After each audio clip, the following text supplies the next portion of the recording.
ஸ்ட்ராபெரிஸ்லாம் வந்து பிளான்ட்லேருந்து பழுத்திருக்காங்க. ஸோ அவங்கெல்லாம் கொஞ்சம் எடுக்கலாம் அப்படின்னு சொல்லிட்டு வந்தேன். அது மாதிரி இதை கொஞ்சம் கட்டிடலாம் அப்படின்னு.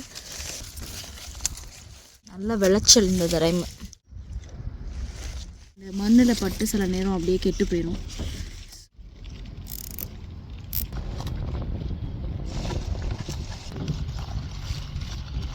நல்லா இப்படி நிற்கிது பாருங்கள். ஸோ வந்து மண்ணில் படலை, கட்டி வச்சதுக்கப்புறம் இப்படி இருக்காங்க. வந்து தரையிலேயே படலை ஸ்ட்ராபெரி.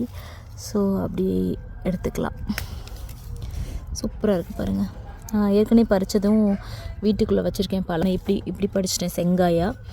ஸோ அதனால் பழமாகிறதுக்காக உள்ளே வச்சுருக்கேன். ஈஸியாக பழுத்துட்ருக்கு.